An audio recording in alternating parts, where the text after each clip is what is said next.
Hello दोस्तों, कैसे हैं आप सब लोग। मैं हूं सनी रिफाइंड नॉलेज से। आज मैं बात करने वाला हूं कुछ ऐसी मिस्टीरियस जगहों के बारे में जहां किसी जगह कुछ अजीबोगरीब रस्में अपनाई जाती हैं तो किसी दूसरी जगह कुछ और परंपरा, तो और एक ऐसे बच्चे के बारे में जो कि पैदा ही प्लास्टिक का हुआ। तो देखते रहें हमारी वीडियो को लास्ट तक और हमारे चैनल को सब्सक्राइब जरूर करें।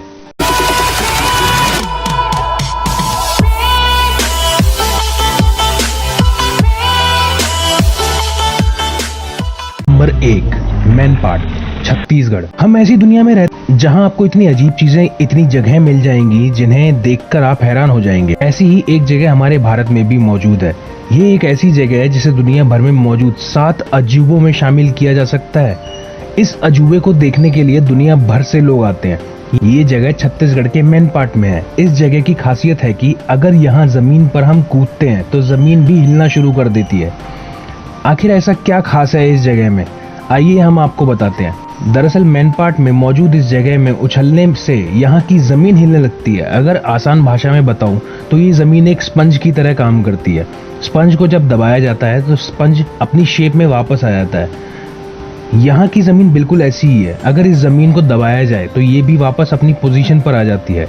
अगर इस पर कूदते हैं तो काफी मजा आता है। आप भी यहाँ पर जाकर इसका मजा ले सकते हैं। इस जगह को विदेशी लोग भी देखने आते हैं। इसे छत्तीसगढ़ के शिमला के नाम से भी जाना जाता है।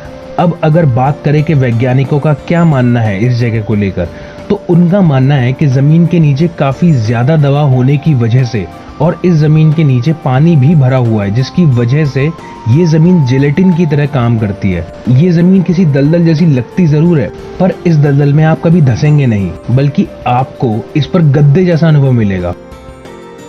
नंबर 2, लांबा की ढाणी, चूरू, राजस्थान। हमारे हिंदू धर्म में कुछ काम ऐसे होते हैं जिन्हें करना बहुत जरूरी होता है, चाहे वो जन्म के समय की जाने वाली रस्में हो या मृत्यु होने के बाद किए जाने वाले संस्कार। हिंदू धर्म में मृत्यु के बाद अस्थियों का विसर्जन भी किया जाता है।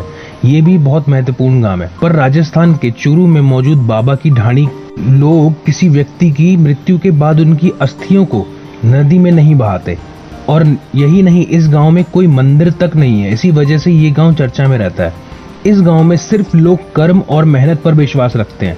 इस गांव के लोग आर्मी से लेकर प्रशासनिक सेवाओं में अपनी मौजूदगी दर्ज कराते रहते हैं। गांव के लोगों की माने तो इस गांव में जो ये प्रथा चली आ रही है, ये करीब 65 साल पहले से है। दाह संस्कार के बाद गांव वाले अस्थियों को नदी में नहीं बहाते, बल्कि उन अस्थियों को वापस से जला दिया जाता है। वाकई में अनोखा रिवाज है इस गाँव का। आप क्या मानते हैं, हमसे कमेंट बॉक्स में जरूर शेयर करिए। भारत के एक और स्थान पर एक अनोखी प्रथा को मानते हैं, तो हमारा तीसरा पॉइंट उसी गांव को लेकर है। पीणी गांव, कुल्लू, हिमाचल। इस गांव में भी एक अजीब मगर इंटरेस्टिंग परंपरा निभाई जाती है। हिमाचल के कुल्लू में मौजूद पीणी गांव में महिलाएं 5 दिनों तक कपड़े भी नहीं बदल सकती। कुल्लू में भी फैशन का आगाज काफी पहले ही हो चुका है, पर वहां देव नियम अभी भी माने जाते हैं। दरअसल मणिकरण घाटी के पीणी गांव में जहां महिलाएं 5 दिनों तक कपड़े भी नहीं बदल सकती, उन्हें 5 दिन तक ऊन से बने पट्टू ओढ़ने पड़ते हैं।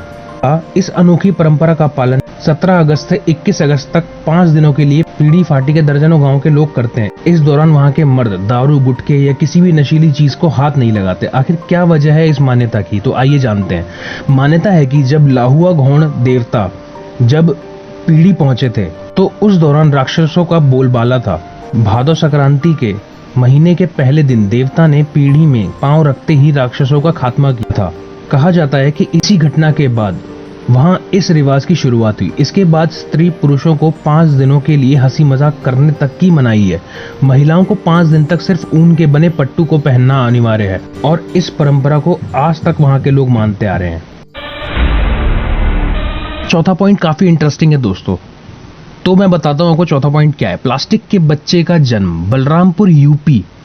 जी हाँ, प्लास्टिक का बच्चा, आपने सही सुना। यूपी के बलरामपुर में अनीता देवी और उनके पति अलखराम यादव के घर बच्चे का जन्म हुआ, पर उस बच्चे की स्किन बिल्कुल प्लास्टिक जैसी थी। इसे देखते ही उस बच्चे के माता पिता दोनों ही बहुत ज्यादा डर गए, पर डॉक्टर्स ने बताया इस बच्चे को लैमेलर इक्थियोसिस नाम की बीमारी है। बता दूं कि इस तरह की रेयर बीमारी 6 लाख में से किसी एक बच्चे को ही होती है। जन्म के बाद बच्चे के माता पिता ने 6 घंटे में 3 हॉस्पिटल चेंज कर दिए, क्योंकि बच्चे को सांस लेने में भी परेशानी हो रही थी। जिसके बाद डॉक्टर्स ने बच्चे को लखनऊ में रेफर कर दिया, जहां इसका फ्री इलाज चल रहा है। डॉक्टर्स ने बताया कि यह एक बेहद दुर्लभ बीमारी है जो मेनली एक जेनेटिक डिसऑर्डर है। इसमें स्किन प्लास्टिक जैसी सख्त हो जाती है, बेजान हो जाती है और रूखी हो जाती है। इतना ही नहीं, ऐसे हालात में बच्चे की रूखी त्वचा समय समय पर उतरती रहती है, जिसमें काफी दर्द भी होता है। नंबर 5, खूनी कुंड, बुरहानपुर, मध्य प्रदेश। हमारे भारत में आज भी ऐसी जगह मौजूद है जो पूरी दुनिया के लोगों के लिए आश्चर्य का विषय बनी हुई है। ठीक ऐसी ही एक जगह मध्य प्रदेश में भी मौजूद है, जिसके बारे में जानकर आप भी हैरान हो जाएंगे। दरअसल इस जगह पर एक खूनी कुंड मौजूद है, जिससे एक ऐसी चीज निकलती है जो लोगों को हैरत में डाल देती है। मैं आज जिस कुंड के बारे में आपको बता रहा हूँ वो मध्य प्रदेश के ऐतिहासिक शहर बुरहानपुर में स्थित है। इस शहर के बारे में अगर आप इंटरनेट पर सर्च करेंगे तो आपको इस शहर के बारे में कई फेमस कहानियों के बारे में पता चलेगा। यहाँ के बारे में सर्च करने के बाद मुझे भी ये पता चला कि सतपुड़ा की पहाड़ियों के पास एक ऐसी चीज है जो आज की नहीं है। बता दूं कि ये वही कुंड है जिसकी बात मैं आपको बता रहा था।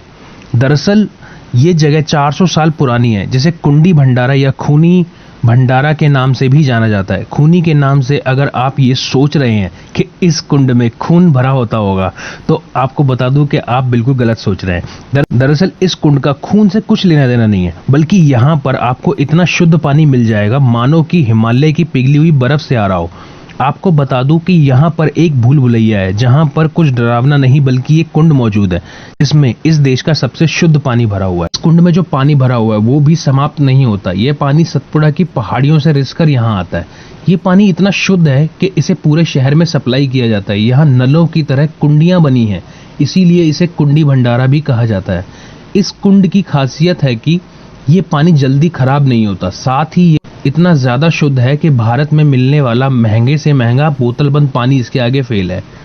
तो ये थी कुछ ऐसी बातें जो मैं आपसे शेयर करना चाहता था। इन चीजों के बारे में शायद ही आप लोगों को पता होगा, तो आपको तो पता ही होगा कि ज्ञान बांटने से बढ़ता है और छुपा के रखने से खत्म होता है। तो मैं मिलता हूँ आपसे अगली वीडियो में, तब तक के लिए बाय बाय, टेक केयर, नमस्कार।